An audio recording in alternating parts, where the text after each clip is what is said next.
जनगणना का करीब 120 साल पुराना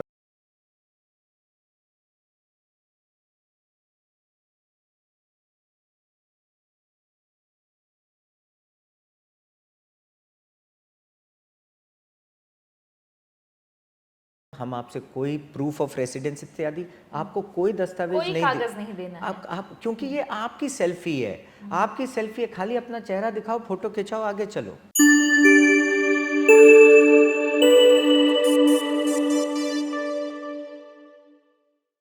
नमस्ते, जय जोहार।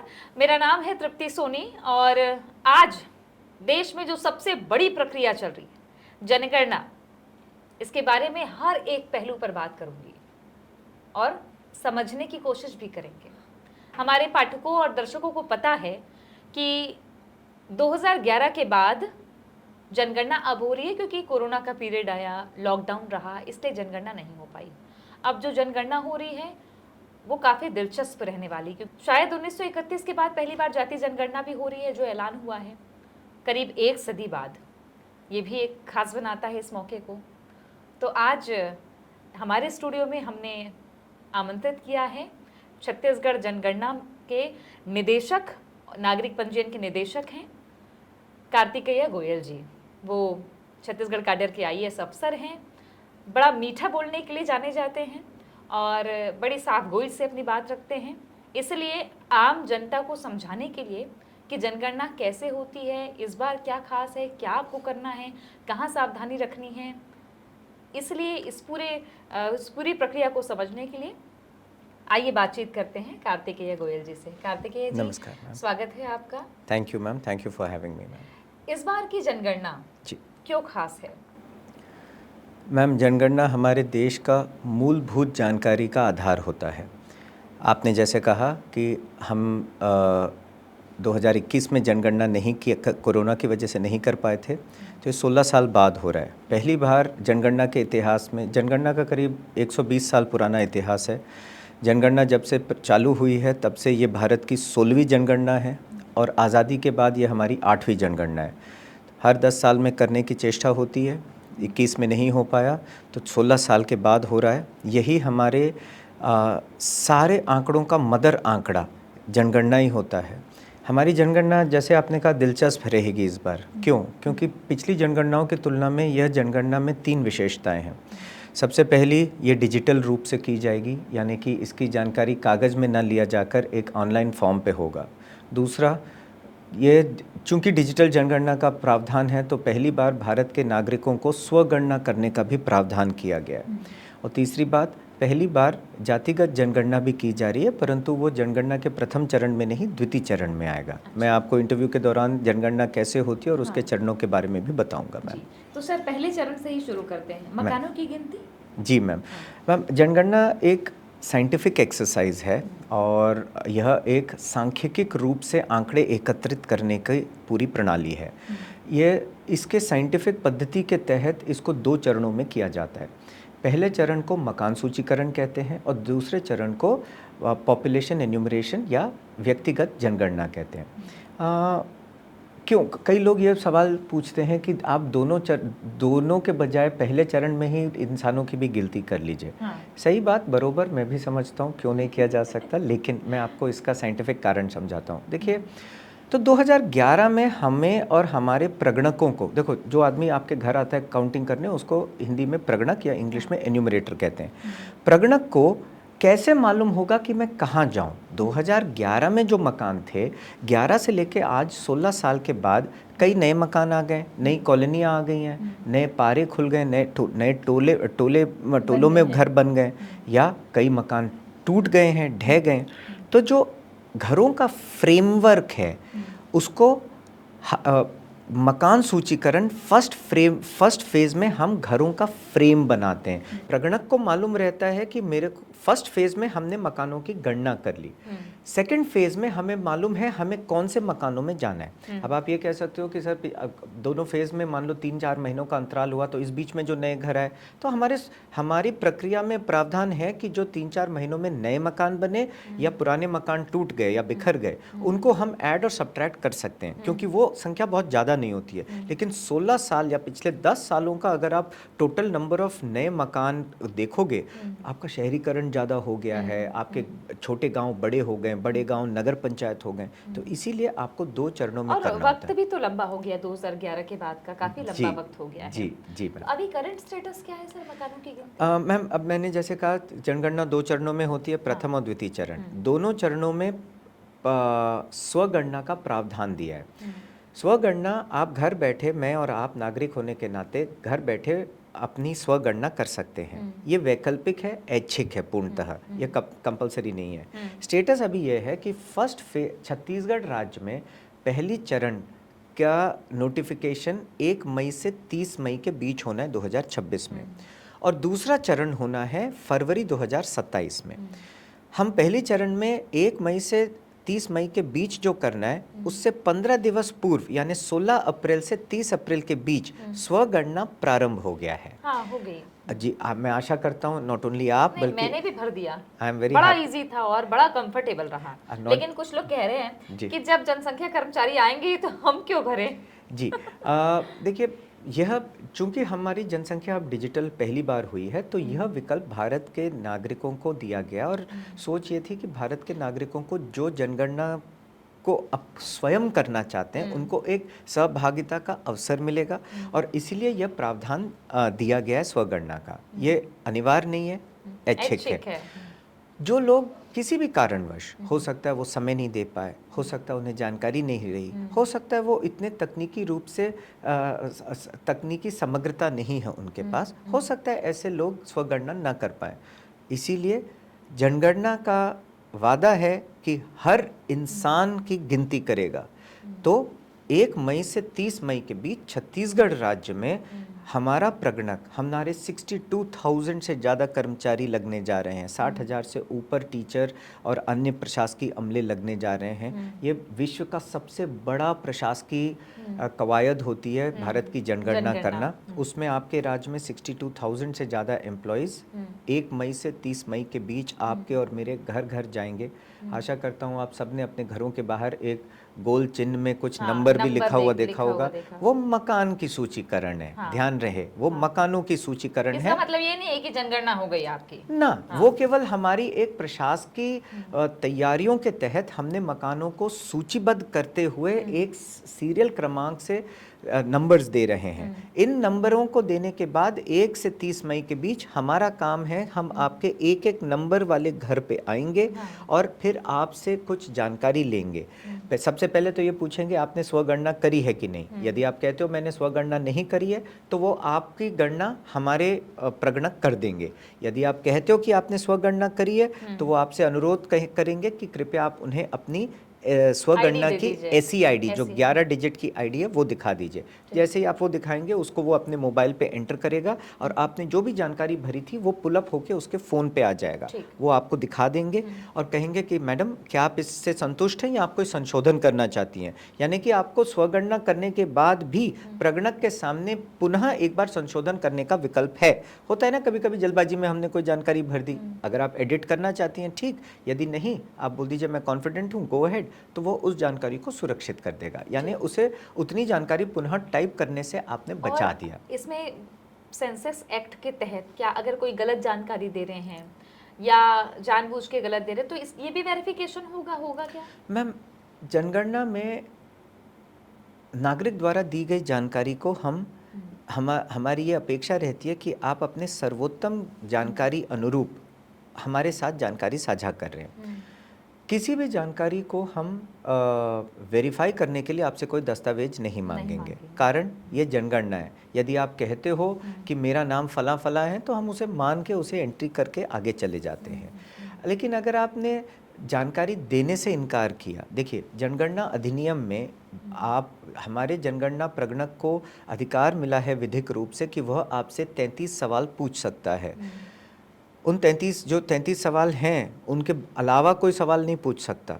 लेकिन जो 33 सवाल पूछने के लिए वो अधिकृत है, उसके लिए आप और मैं नागरिक होने के नाते सर्वोत्तम ज्ञान के अनुरूप जानकारी देने के लिए बाध्य हैं। यदि हम नहीं देते हैं तो जनगणना अधिनियम में प्रावधान है हम लोगों के विरुद्ध कार्रवाई करने के, परंतु छत्तीसगढ़ में अब ऐसी प्रथा कभी नहीं रही है और मेरा आशा नहीं वरन पूर्ण विश्वास है। तो सारी प्रक्रिया बहुत ही शांतिपूर्ण हो बिल्कुल, जाती है, बिल्कुल।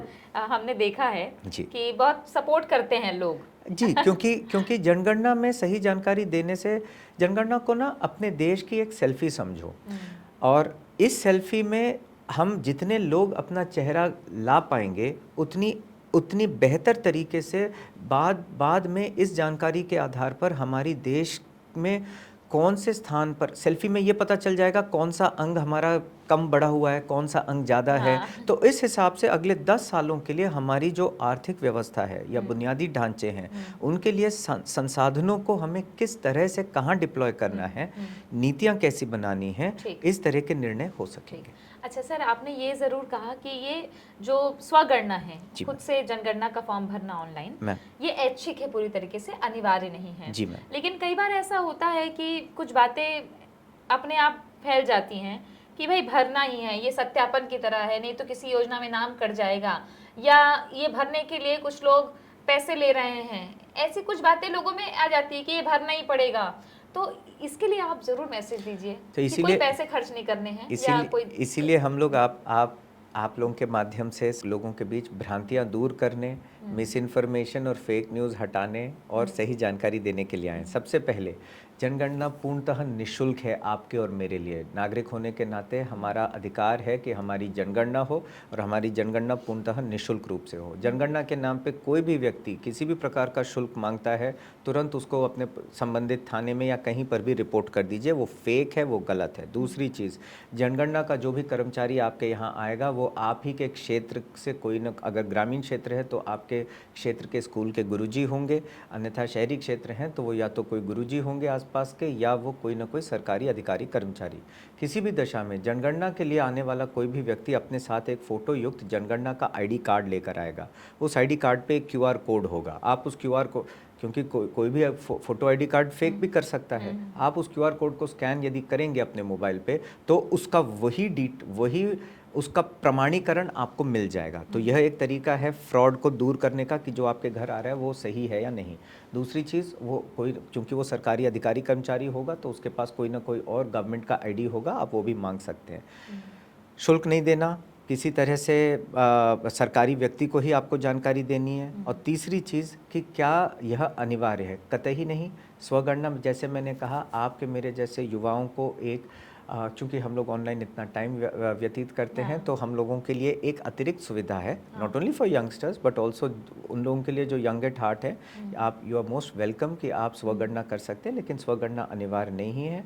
आपने ऐच्छिक है। आपके घर, छत्तीसगढ़ राज्य के प्रत्येक मकान पर 60,000 से ऊपर प्रगणक 30 दिनों के दौरान, 1 से 30 मई के बीच, इसीलिए इतना लंबा समय लिया गया है। छुट्टियों का समय चुना गया है ताकि स्कूल्स ना रहें, टीचर लोग फ्री रहें। इसीलिए इस तरह की मानसून आने से पहले हम ख़त्म करने जा रहे हैं, ताकि बस्तर में जब मानसून जून के अंत में आता है उससे पहले हमारा फील्ड का काम ख़त्म हो जाएगा। तो प्रत्येक घर जाकर हम लोग जानकारी लेंगे। ये तो मैं भी ये कह रही हूँ कि मैंने खुद ने स्वगणना का प्रोसेस कंप्लीट कर लिया है। जिन्हें आता है उन्हें करना चाहिए, वो इसलिए भी करना चाहिए कि आपको ये, आप प्रत्यक्ष देख पाएंगे कि कौन कौन से सवाल हैं, आप समझ पाएंगे, आपकी खुद की स्थिति भी समझ पाएंगे उन सवालों के जरिए कि आपकी पारिवारिक आर्थिक स्थिति क्या है, और इस प्रक्रिया में, इतनी बड़ी प्रक्रिया में आप खुद सहभागिता निभा पाएंगे। लेकिन एक बात और आती है सर कि जब भी कोई ऑनलाइन सिस्टम एक्टिव रहता है तो साइबर फ्रॉड्स भी एक्टिव हो जाते हैं। बिल्कुल। क्या सावधानी रखनी चाहिए, या आप लोग क्या इसके लिए कदम उठा रहे हैं? 2 तरह की चीज़ें हैं। देखिए, जब इतनी बड़ी डिजिटल मुहिम होती है तो साइबर फ्रॉड्स के चांसेस रहते हैं। तो सबसे पहले तो हम लोगों को जो किसी भी तरह की साइबर एक्टिविटी जब हम करते हैं, डिजिटल एक्टिविटी करते हैं, तो जो डिजिटल हाइजीन हम मेंटेन करते हैं वो आपको इसमें भी मेंटेन करनी है। सबसे पहली बात, कोई आपसे शुल्क नहीं मांगने वाला है। तो अगर कोई लिंक आता है कि ये पैसे दे दो तभी आपकी जनगणना के लिए प्रगणक आएगा या आपका रजिस्ट्रेशन होना है, समझ जाओ फ्रॉड है। यदि किसी भी कोई भी फाइल जनगणना के नाम पे डाउनलोड नहीं करनी है, कोई भी आपको लिंक क्लिक नहीं करना है जो कहता है कि ये जनगणना के नाम पे, यदि आपको एसएमएस या व्हाट्सएप के ऊपर आ रहा है, आपको कुछ नहीं क्लिक करना है। हम आपका मोबाइल नंबर जनगणना के दौरान ले रहे हैं केवल एक एसएमएस भेजने के लिए कि आपकी जनगणना में SCID ये आया है। उसमें कोई लिंक हमको इत्यादि कुछ नहीं दे रहे हैं। आपसे कोई अपेक्षा नहीं है कि आप किसी लिंक पे क्लिक करेंगे जिससे आपका कोई भी रजिस्ट्रेशन पूर्ण होगा। तो डिजिटल हाइजीन जो आप और मैं सामान्य डिजिटल प्रक्रिया में UPI का आप उपयोग करते हैं, आधार का वेरिफिकेशन करते हैं, जो डिजिटल हाइजीन आप उनके लिए मेंटेन करते हैं, प्लीज़ मेरा विनम्र अनुरोध है आप सबसे कि आप जनगणना के संबंध में भी उसी प्रकार की डिजिटल हाइजीन मेंटेन करेंगे। कोई अननोन फाइल को क्लिक नहीं करेंगे, कोई फाइल डाउनलोड नहीं करेंगे और किसी प्रकार के शुल्क को देंगे नहीं, क्योंकि हम कोई शुल्क आपसे ले नहीं रहे। ठीक है। अच्छा, आप मध्य प्रदेश का भी चार्ज आपको दिया गया है फिलहाल। मैम, दोनों राज्यों में ये मौसमी रोजगार के लिए घर के मुखिया या बाकी लोग बाहर चले जाते हैं, ऐसे में उनकी जनगणना सुनिश्चित रहे, इसके लिए क्या कोई विचार है? मैम, जनगणना जैसे मैंने कहा सेल्फी है ना। ये हमारी सेल्फी है। जब कैमरा को मोड़ा गया अपनी तरफ और कहा गया मोड़ो बच्चों, सब लोग देखो और चीज़ कहो, तो ये सेल्फी है। तो इसका जनगणना से क्या तात्पर्य है वो मैं समझाता हूँ। जनगणना में केवल इस बार नहीं, हर बार जनगणना की समान प्रक्रिया ये रही है कि जनगणना में जो व्यक्ति जहाँ पर मिलते हैं हम उनकी गणना वहीं करते हैं। आप देखे होंगे जो सवाल आपसे पूछे जा रहे हैं, अभी नहीं बल्कि जो द्वितीय चरण में भी सवाल होंगे, इन दोनों सवालों को जब जोड़ के देखा जाएगा तो समझ आ जाता है कि कौन, फॉर एग्जाम्पल यदि आप किराए के मकान में रह रहे हो तो संभावित है कि वो आपका मूल निवास स्थान नहीं है। आप रायपुर में अगर रह रहे हैं और लेकिन आप बालोद के किसी गांव से हैं तो आप वहाँ से भी पलायन किए हुए हैं, है ना। तो अब मैं जस्ट एक एग्जांपल दे रहा हूँ कि जनगणना में जो डेटा आप और मैं भरेंगे उसके आधार पर काफ़ी सारा इंडिया के रहन सहन, भारत के नागरिकों का पलायन एक ज़िले से दूसरे ज़िले, एक प्रदेश से दूसरे प्रदेश की डेटा निकल आती है। इसी के लिए रिसर्चर्स अगले 10 साल इस पे काम करते हैं, विषय विशेषज्ञ। आपका मेरा काम है सही जानकारी उन्हें देना। किसको? जनगणना में जानकारी देना। पलायन को किया हुआ व्यक्ति मान लो पुणे में है तो उसकी जनगणना पुणे में हो रही है। जैसे कि मेरे पास आज के दिन यदि कोई आंध्र प्रदेश से पलायन करके आया है तो उसकी मकान सूचीकरण के समय उसका जो मकान है उसको हम किराए के मकान के रूप में उसका नाम दर्ज कर रहे हैं, उसका इंदराज कर रहे हैं, और जब उसका व्यक्तिगत आएगा तो उस समय उससे पूछ रहे हैं और जो क्वेश्चन सेकंड फेज में आएंगे हम वो जानकारी भी एकत्रित कर रहे हैं। जैसा मैंने कहा, हम आपसे कोई प्रूफ ऑफ रेसिडेंस इत्यादि, आपको कोई दस्तावेज कोई कागज नहीं देना है। आप क्योंकि ये आपकी सेल्फी है, आपकी सेल्फी है, खाली अपना चेहरा दिखाओ, फोटो खिंचाओ, आगे चलो। कोई मोबाइल एप्लीकेशन सर? HLO एक मोबाइल एप्लीकेशन? जी मैम, इस बार की डिजिटल जनगणना करने के लिए 4 प्रकार की सॉफ्टवेयर प्लेटफॉर्म्स और एप्लीकेशंस हैं मैम। सबसे पहला तो आपने सेल्फ एन्यूमरेशन का आप सबने देखा ही है। इसके अलावा पूरी जनगणना को मॉनिटर करने के लिए एक CMMS करके पोर्टल बनाया है, census monitoring and management system. तीसरा है HLO ऐप। आपके मेरे जो प्रगणक हैं वो लोग HLO ऐप को डाउनलोड करके आपके मेरे घर आएंगे। HLO ऐप में नक्शे हैं, डिजिटल नक्शा है नीचे, उसके साथ साथ उस प्रगणक का कौन सा इलाका है वो एक डिजिटल नक्शे में, गूगल नक्शा होता है उसमें कार्व आउट करके दिखाया हुआ है। प्रत्येक घर को उसके पास एक ऑफलाइन नजरी नक्शा है जिसमें वो आप लोगों के और मेरे घरों के बाहर जो चिन्ह लगे हुए हैं उन नंबरों को टिक करता हुआ वो जाएगा अगले 30 दिनों में जब वो फील्ड में उतरेगा और गणना करेगा। तो इस प्रकार ये 3 ऐप्स और इनके साथ साथ सेल्फ एन्यूमरेशन, तो ये चारों ऐप्स का इकोसिस्टम बनाकर हमारी डिजिटल जनगणना का पूरा कार्य करने का और उसकी मॉनिटरिंग करने के लिए प्रणाली बनी हुई है मैम। कागज़ का इस्तेमाल हो रहा है कि नहीं हो रहा है सर? नहीं मैम, कागज़ का जो फॉर्म है उसको हम इस्तेमाल इसलिए नहीं कर रहे हैं क्योंकि डिजिटल प्रणाली में उसकी आवश्यकता नहीं है।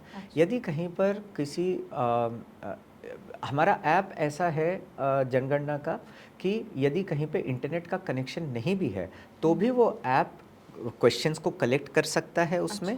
और जैसे ही वो मान लो 30 मकानों का उसने उसमें एंट्री कर दिया, फिर वो जैसे ही सिग्नल के इलाके में आता है वो सारे का डेटा सर्वर में सिंक हो जाता है। इसीलिए कागज़ में जानकारी एकत्रित करने की आवश्यकता नहीं है। फिर भी एक अति विशिष्ट परिस्थिति के लिए, यानी कि यदि कोई ऐसी स्थिति हो गई कि मोबाइल डिस्ट्रॉय हो गया या मोबाइल का डेटा गायब हो गया, तो उसके लिए एक वैकल्पिक व्यवस्था के रूप में कागज़ का हमने दिया है।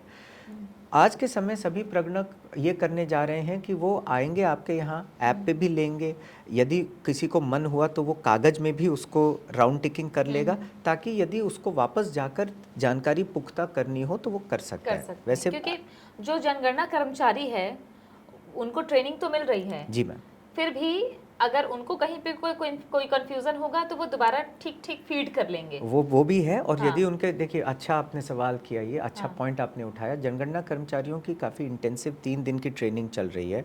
24 अप्रैल, अगले 4 दिनों में पूरी ट्रेनिंग छत्तीसगढ़ राज्य के सारे 62,000 प्रगणक और सुपरवाइजर्स की पूर्ण हो जाएगी। एक हफ्ता हम सबको थोड़ा रेस्ट, रिलैक्सेशन, डाउट क्लियरेंस के लिए दे रहे हैं, ताकि 1 मई से हम चालू कर सकें। मैम, यदि फील्ड में डाउट उसको आता है किसी भी प्रगणक को ट्रेनिंग के बावजूद, तो हमारे पास 3 लेयर ऑफ हमारे QRT यानी quick response team doubt clearance के लिए बने हैं। सबसे पहला जिला में है, दूसरा राज्य स्तर पे है, ये 24/7 कॉल सेंटर है उनके लिए। हमारे व्हाट्सएप ग्रुप्स बने हुए हैं। और तीसरा स्तर है केंद्रीय स्तर पर।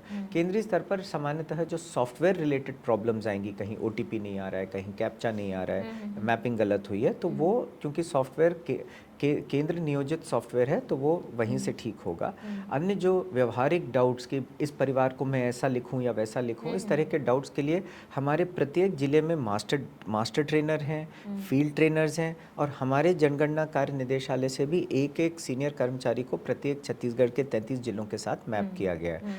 तो हम लोग की ट्रेनिंग के समय में हमने ये प्रणाली आजमा ली है। दिसंबर में हमने एक टेस्टिंग फेज़ किया था, उसमें भी हमने हमारी सॉफ्टवेयर और हमारी ट्रेनिंग प्रणाली और डाउट क्लियरेंस प्रणाली को आजमा लिया है।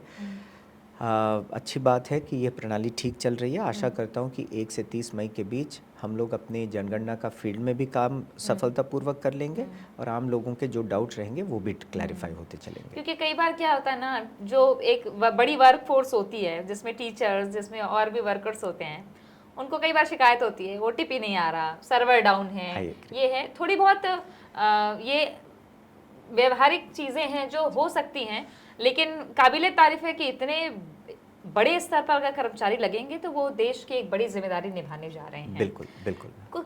कोई नए सवाल जोड़े गए इधर, एसेट्स भी पूछे जा रहे हैं? मैम, जनगणना का जो मैं अभी प्रथम चरण की बात कर रहा हूँ। प्रथम चरण का जो फॉर्म है, इसमें 33 क्वेश्चन है। ये 33 क्वेश्चन मोटा मोटा 4 भागों में आप विभाजित कर सकते हैं। पहला भाग है उस मकान की स्थिति, मतलब मकान मिट्टी का बना, फर्श मिट्टी की है या उसमें टाइल्स लगे हैं, छत किस प्रकार की है, मकान अच्छी स्थिति में, जर्जर स्थिति में, ये प्रथम श्रेणी ऑफ क्वेश्चंस हो गए मान लीजिए। दूसरी श्रेणी ऑफ क्वेश्चंस हैं उस परिवार की स्थिति, यानी उस मकान में जो निवासरत परिवार हैं वो कितने लोग हैं उस परिवार में, इस तरह की जानकारी है। तीसरी है परिवार को उपलब्ध सुविधाएं, किस तरह की सुविधाएं, फॉर एग्जांपल हमारे पास ट्रांजिस्टर है या नहीं, हमारे पास इंटरनेट की सुविधा है या नहीं, हमारे पास लैपटॉप है या नहीं, इत्यादि। आपने देखा होगा वो क्वेश्चंस हैं। ये तीसरी ग्रुप ऑफ क्वेश्चंस हुए।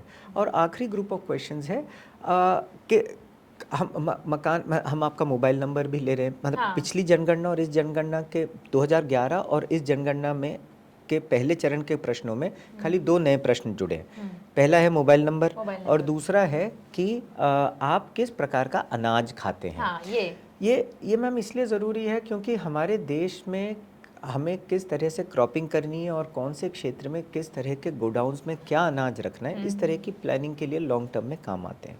तो नाउ ये 2 क्वेश्चंस केवल नए जोड़े गए हैं 2011 की जनगणना से। मोबाइल नंबर केवल इसलिए लिया गया कि जब आप सेल्फ एन्यूमरेशन कर लें तो आपको ऐसी कोड आ जाए। और जनगणना में लिया गया मोबाइल नंबर केवल और केवल जनगणना के उद्देश्य के लिए है, उसका हम कोई और उपयोग नहीं कर रहे हैं।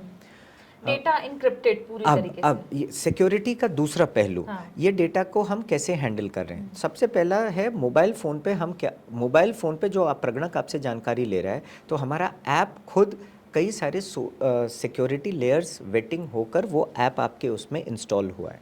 दूसरा, जो डेटा आपके एंटर होगा मोबाइल पे और जो ट्रांसमिट हो रहा है वो डेटा पूर्णतः इनक्रिप्टेड है। जैसे व्हाट्सएप पे एंड टू एंड एन्क्रिप्शन होता है, यानी बीच में कोई उन डेटा पाइपलाइंस को टैप करके आपका डेटा ले नहीं सकता, इट्स एन्क्रिप्टेड।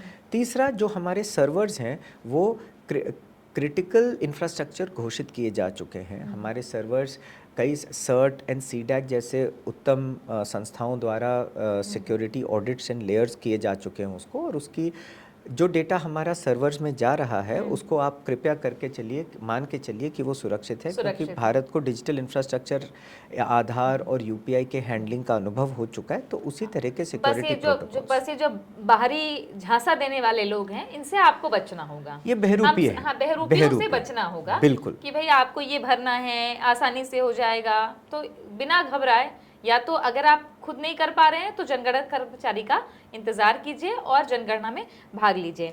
एक और बात सर, कि वो जो आईडी मिल रही है, जो सेल्फ एन्यूमरेशन कर रहे हैं, जी मैम, वो क्या बाद में आधार कार्ड, पैन कार्ड इस तरह की काम आएगी? ऐसी नहीं कि टेम्परेरी है? ये आईडी केवल और केवल स्वगणना करने के उपरांत जब प्रगणक आपके यहाँ आएगा, उसको बोलने के लिए आईडी है, ताकि उसके मोबाइल में आपका डेटा फेच हो जाए। उसके बाद उसका कोई औचित्य नहीं है। उसका हम कोई उपयोग भी नहीं कर रहे और उसको हम कहीं कैरी फॉरवर्ड भी नहीं कर रहे जनगणना के प्रणाली में। ठीक, अच्छा। 2011 की जो जनगणना हुई थी उसके आंकड़े आने में थोड़ा वक्त लग गया था। बहुत बड़ी प्रक्रिया है, वक्त भी लगता है, लेकिन डिजिटल होने से कुछ चीजें फास्ट होती हैं। माने हम जल्दी हो जाएगा। मैं आपको समझाता, देखिए हमें समझना चाहिए पहले जनगणनाओं में टाइम क्यों लगता था। कागज में मैं आपके घर आकर जानकारी लेता था, 1 महीने मैंने जानकारी ली, सब कागज भर दिया। वो कागज गांव के स्तर पे भरा गया है। उस कागज को फिर एकत्रित कर कर जिले मुख्यालय भेजा जाता था। जिला मुख्यालय उसे इकट्ठा करके सारे जिलों से रायपुर मुख्यालय भेजता था। रायपुर मुख्यालय में उन सभी कागजों का स्कैनिंग होता था। हम लोग जो जानकारी भरते थे वो OMR के रूप में भरते थे। उन OMRs की स्कैनिंग होती थी, छोटे-छोटे डब्बों में भरते थे। बिल्कुल, जैसे हम एग्जाम में भरते हैं ना OMR शीट, ABCD टाइप, उस तरह के ऑप्शन भरे जाते थे। फिर उनकी स्कैनिंग होती थी रायपुर में, यानी सारे कागज रायपुर आने का इंतज़ार किया जाता था। फिर उनकी स्कैनिंग होती थी, वो खुद करीब 1 से 1.5 महीना लेता था। स्कैनिंग होने के बाद वो रिज़ल्ट चला गया किसी सेंट्रल सर्वर में, लेकिन जो स्कैन्ड कागज़ है उनके फिर गठरे बनाकर उन्हें कंटेनर में लाद कर दिल्ली भेजा जाता था। और ये केवल एक राज्य से नहीं, आप सोच के चलिए संघ के सारों राज्यों से हो रहा था।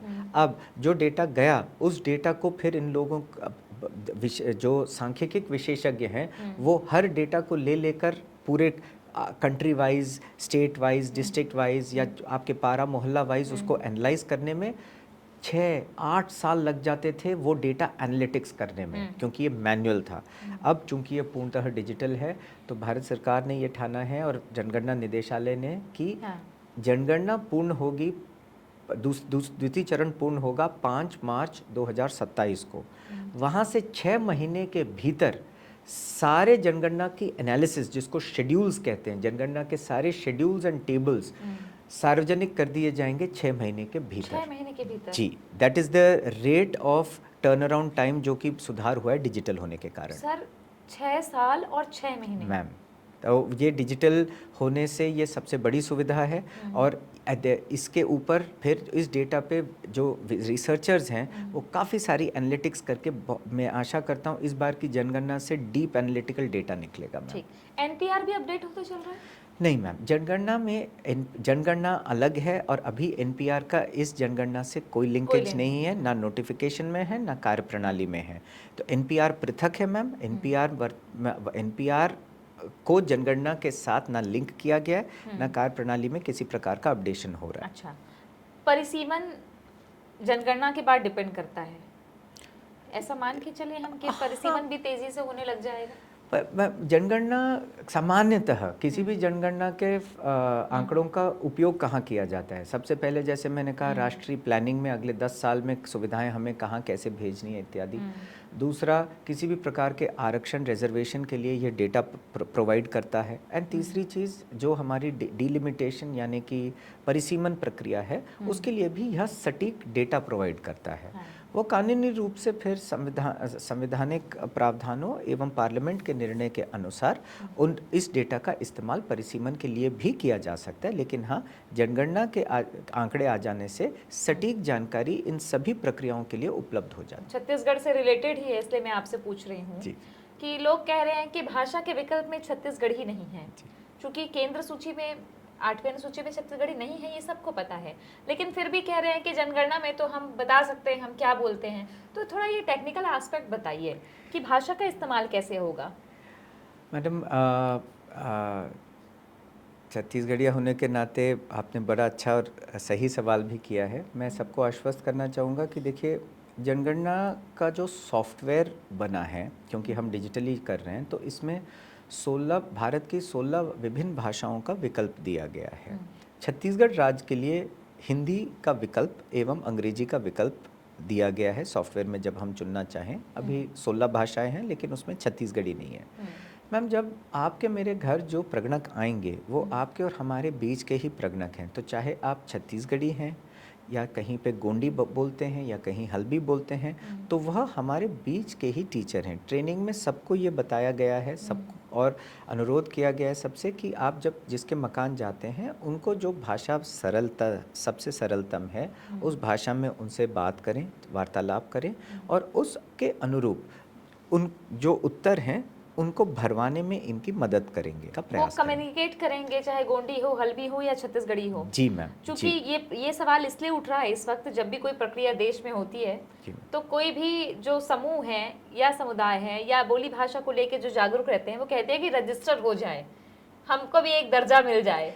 तो जो आप सरकारी सेवा में हैं तो आप बेहतर समझते होंगे इन चीज़ों को। तो वो कहते हैं कि एक मुहिम चली जाएगी। तो क्या ये संभव है, ऐसा लिख देंगे तो दर्ज हो जाएगा?